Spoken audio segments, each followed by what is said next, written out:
مسجدوں کی ملکیت پر خود مسلمان قبضہ کر کے بیٹھے ہوئے ہیں. مسجدوں کی ملکیت پر اچھے اچھے نمازی ہیں, اچھے اچھے داڑھی والے, دین کی باتیں ایسی کرتے ہیں الیاس صاحب رحمت اللہ علیہ کو بھی شرم آ جائے گی. ایسی بڑی بڑی باتیں.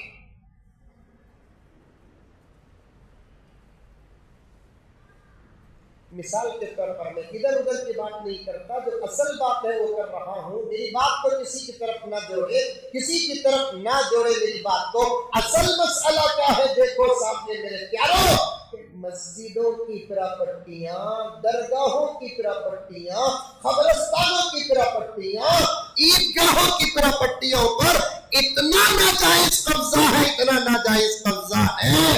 ایک بات سنسر کر دے پیارے, اس جملے کو سنسر کر دے, اس جملے کو پیارے سنسر کر دے. آج اگر مودی حکومت اوقاف کے بارے میں آواز اٹھاتی ہے تو ہم ٹلملا جاتے ہیں. آپ کو یہ سوچنا بھی پڑے گا ان کی آواز سے پہلے خود ہمارے مسلمان اوقاف کا کیا حال بنا رکھا ہے. خبریں بیچ کر کھانے والے ہمیں ایسا بھی چلتا کانتی جی. ایک مسجد ہے, مسجد کا دکان میں لیا, کمیٹی کو پوچھ کر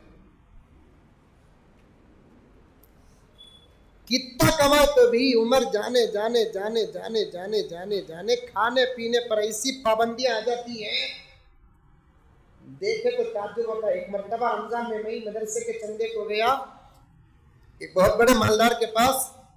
رمضان آیا تو جانا پڑتا نا ہمیں مولوی صاحب کو. رمضان کے علاوہ جتنی عزت رکھتی کی وہ پوری عزت رمضان میں گر جاتی. ہم نہ دیکھے تو ایسا مالدارہ پردہ کرتی کیا کہ ہمیں آپا. ایک مالدار کے پاس مدرسے کا چندہ تھا, میں گیا, فون کرے حاجی صاحب آپ کا مدرسے کا چندہ ہے نا حاجی صاحب. انہوں اچھے چاہنے والے میرے نام لیتا نہیں میں. فوراً انہوں نے بولے حضرت چندہ تو دے تو لیکن افطار ہمارے گھر میں کرے تو دے. اب میں کرنا کیا, مجھے تراویح پڑھانے کا بھی ٹینشن, تفسیر کا بھی ٹینشن. اب ان کا گھر ہے نا ایسا جا کو, پھر مسجد کو ایسا آنا سو کیا کی. دوست نہ کو بول کو سیدھا گیا میں زبردست. میں آرو کو بول کو 1 2 4 10 15 ساتھیوں کو بھی دعوت دے ڈالے. اچھی دعوت کا انتظام ہو گیا. پیسے کتنے میں بول بھی نہیں سکتا, اتنی اللہ تعالیٰ دولت دیا. گھر دیکھنے کا ایسے 12 گھنٹہ ہوگا. صوفے, یہ صوفہ تو معمولی صوفہ, ان کے گھر کے اندر صوفے میں میں بیٹھا تو مجھے ڈر ہوگا آدھا دفنے سکا دکھا مجھے. زبردست صوفے اللہ دیا ہندو, اللہ دیا ہندو.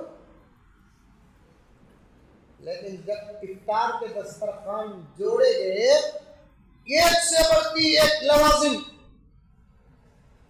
کھجور, زمزم, وہ بھی کھجور 2-3 قسم کا, سموسے تو افطار قبولیت نہیں ہوتا سموسے نہیں تو, فروٹ, ٹھنڈے. اسی دسترخوان میں ایک چھوٹی سی پلیٹ آئی. پلیٹ میں کیا ہے, آدھا موز, 1 ٹکڑا سیب, اتنا کھجور اور 2-3 چیزیں. گلاس بھی نارمل گلاس نہیں, میڈیکل گلاس, اس کے اندر پانی حساب کا. پریشان ہو گیا میں, اتنی دولت, یہ پلیٹ کس کی. میں نے حاجی صاحب سے پوچھا حاجی صاحب کیا ہے.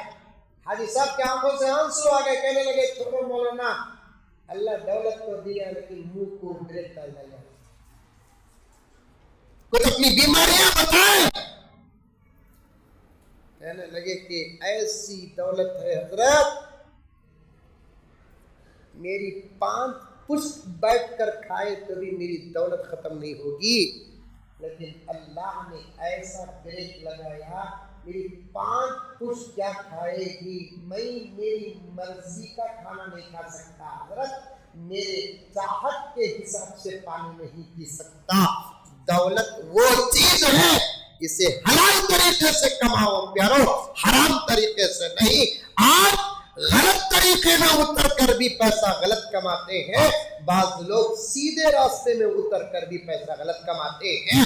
اسی لیے میں نے ایک عقل مند کا جملہ بڑا پیارا پڑھا، جسے میں حلال روزی اور حرام روزی کے عنوان پر کہتا ہوں۔ کسی عقل مند نے کیا کہا؟ سور کھانا ہی حرام نہیں۔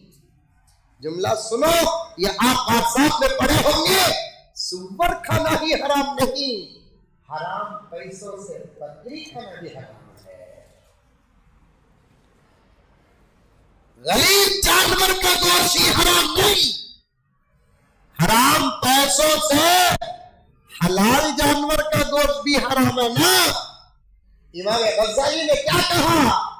حرام کھا کر اگر کوئی حرم میں حاضری دیتا ہے، رات سمے قدر ہو، دعا کرنے کا موقع اسے مقام ملتزم میں ملا ہو، پورے حرم پاک میں 70 مقامات ایسے ہیں جہاں کی دعا اللہ قبول کرتے ہیں، 70 مقامات میں 7 پر 9 مقامات ایسے جہاں دعا کرنے کے لیے ہاتھ ایسے اٹھانا پڑتا ہے۔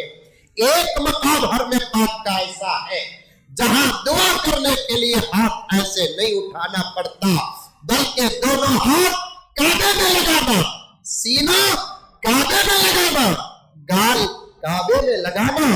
پیارے آقا کو وہاں صحابہ نے اس انداز سے دعا کرتے ہوئے دیکھا۔ آقا کے دونوں ہاتھ کعبے میں لگے ہوئے ہیں، آقا کا سینہ مبارک کعبے میں لگا ہوا ہے، آقا ایک گال بھی کعبے میں لگا کر دعا کر رہے ہیں۔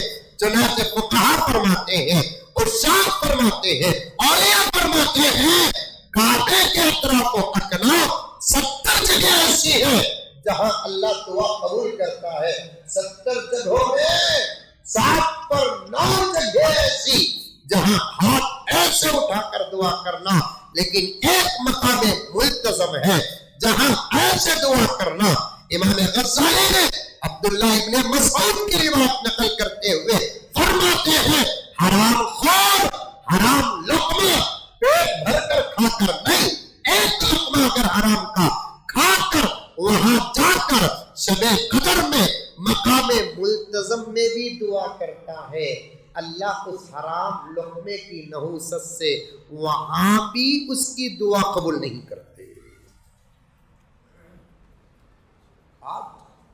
ہمارے کپڑے حرام کے، ہمارا کھانا حرام کا، ہمارا سایہ حرام کا، ہمارا فرش حرام کا، کھانے کی پلیٹیں حرام کی، پینے کی گلاسیں حرام کی، سونے کا تکیہ حرام کا، اوڑھنے کی برشت حرام کی، نالی اور گدا حرام کا، چھوٹے موٹے سفر کی سواریاں حرام کی، بڑے سفر کی سواریاں حرام کی، اور ہم کو امید اور بھروسہ جنت الفردوس کا ہے۔ ایمان کے بدلے جنت تو ضرور ملے گی، لیکن جنت کو جانے سے پہلے جو حساب ہو کر جہنم میں وقت گزرے گا وہ بیان سے باہر ہے۔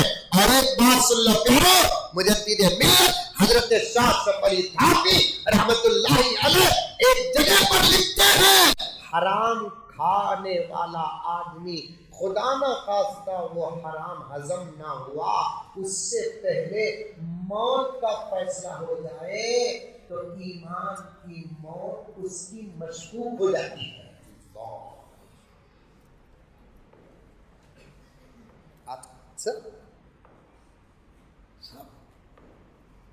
آٹو والے آٹو لائن میں چرا رہے ہیں، کار والے کار لائن میں چرا رہے ہیں، کپڑے والے کپڑے کی لائن میں چرا رہے ہیں، اناج والے اناج کی لائن میں چلا رہے ہیں، اور مسجدوں کا، مدرسوں کا، خانقاہوں کا، عیدگاہوں کا، قبرستان کی پراپٹیوں کا کیا کہنا؟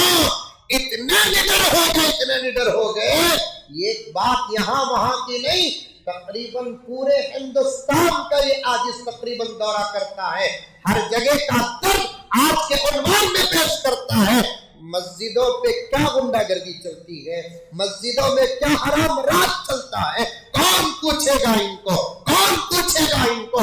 ابو بکر ہوتے تو بات کچھ اور تھی، عمر ہوتے تو بات کچھ اور تھی، عثمان و علی ہوتے تو بات کچھ اور تھی۔ چل رہا ہے نا؟ مسلمانوں متحد ہو کر اللہ کے گھروں کی پراپرٹیاں بچانے کے لیے میدان میں آؤ، متحد ہو کر عیدگاہوں کی پراپرٹیاں بچانے کے لیے میدان میں آؤ، متحد ہو کر قبرستانوں کی حفاظت کے لیے میدان میں آؤ، ورنہ اندر باہر کے لٹیرے اب میدان میں آ کر ہماری پراپرٹیوں پر ناجائز قبضہ کرنے کے فیصلے بھی کر لیے ہیں، بل بھی پاس کرنے کے مومنٹ میں آ چکے ہیں۔ اور ہماری غفلت اگر ایسی رہے گی، اللہ نے ہم کو اتنے اچھے راستے عطا کیا ہے، ان راستوں کا اگر صحیح استعمال کرتے ہیں، امت میں ملک میں ایک غریب نہ ہوتا، ایک یتیم اپنے باپ کو یاد کر کے نہ روتا، ایک باوا بیوہ اپنی سہاگ کو یاد کر کے رات بھر آنسو گراتے گراتے اپنے تکیے کو تر نہ کرتی۔ اگر مسجدوں کی آمدنی کا صحیح حق ادا ہوتا، قبرستانوں کی آمدنی کا صحیح حق ادا ہوتا، عیدگاہوں کی آمدنی کا صحیح حق ادا ہوتا، اوقاف کی آمدنی کا صحیح حق ادا ہوتا۔ رشید احمد گنگوہی کا وہ قول مجھے یاد آتا ہے جس پر میں ڈیبیٹ کر کے کہنا چاہتا ہوں۔ رشید احمد گنگوہی نے کیا کہا؟ عالم کی شان میں گستاخی کرنے والے کے اور صحابہ کے شان میں گستاخی کرنے والے کے ماں باپ کے نافرمان کی خبر کھول کر دیکھو، اگر چہرہ قبلے کی طرف سے نہ پھرا ہو، رشید احمد کا قول حلال ہے۔ اسی پر ڈیپینڈ کر کے کہتا ہوں کہ اللہ کے گھروں کے پراپرٹیوں کا ناجائز قبضہ کرنے والے، اداروں کے پراپرٹیوں کا ناجائز قبضہ کرنے والوں کی خبریں کھول کر دیکھو، بچھو اور سانپ نہ ملے تو میرے گریبان کی پٹی پکڑ لے، گریبان کی پٹی پکڑ لینا۔ کیا چل رہا ہے، کیا چل رہا ہے؟ میں ایک نہیں 1000 مثالیں دے سکتا ہوں۔ یہ مسجد ہے مثال کے طور پر، چل رہا ہے ہر جگہ۔ یہ بات بول کر میں اپنی ادھوری بات کو ختم کرتا ہوں۔ اللہ کا واسطہ حلال کھاؤ، اپنی اولاد کو حلال کھلاؤ۔ ابھی میں 4 گھنٹے بیٹھوں، میرا درد پورا نہیں ہوگا۔ ان معصوموں کو اگر تم حرام کھلاؤ گے، آج کچھ ہمارے مسئلے حل ہو رہے ہیں تو کچھ ان لوگوں کے ذریعے سے حل ہو رہے ہیں جن کے ماں باپ نے حلال کھلایا۔ اگر ہم ہماری اولاد کو حرام کھلاؤ گے تو کیا یہ آنے والے دور میں مسئلوں کا حل کریں گے؟ حرام لقمے سے روحانی طاقت ختم ہو جاتی ہے، حرام لقمے سے روحانی طاقت ختم ہو جاتی ہے، اور ہمارے بچوں کو ہم حرام کھلا رہے ہیں۔ لا حول ولا قوت الا باللہ۔ یہ مسجد ہے، چل رہا ہے زمانے میں کیا؟ یہ مسجد ہے، مسجد کے ضروریات کی تکمیل کے لیے اطراف و اکناف دکان بنائے جاتے ہیں، ہر جگہ کا ماحول ہے۔ میں بھی ایک دکان لیتا ہوں، لینا جائز ہے، کرائے کو لینا جائز ہے، لیکن شرط یہ ہے اس علاقے میں جو ایڈوانس چلتا وہ ایڈوانس دینا، اس علاقے میں جو کرایہ چلتا وہ کرایہ دینا، یا اس سے زیادہ دینا۔ کم دو گے تو پھر تمہارا مال مشکوک ہو جائے گا۔ آج غریب کی جو وہ سب کی بھاگی، میرے اپنے گھر میں میں دکان بناؤں، 2 لاکھ روپے ایڈوانس، 20,000 روپے کرایہ، اسی مسجد کے لائن میں میرا گھر ہے مثال کے طور پر، میں دکان بنایا، 2 لاکھ روپے ایڈوانس، 20,000 روپے کرایہ، اسی 4-5 گھر یا دکان چھوڑ کر مسجد کے دکانیں بنتی ہیں، تو اب مسجد کا ایڈوانس 50,000 روپے، کرایہ 2,000 روپے۔ دینے والا بھی گنہگار، لینے والا بھی گنہگار۔ یہ لکھ کر رکھ لو، میری بات پر بھروسہ نہیں، ملک میں مدرسے سلامت ہیں، میری بات پر بھروسہ نہیں، ملک میں علماء سلامت ہیں، فتویٰ منگاؤ، نادانی میں اگر سودا ہوگا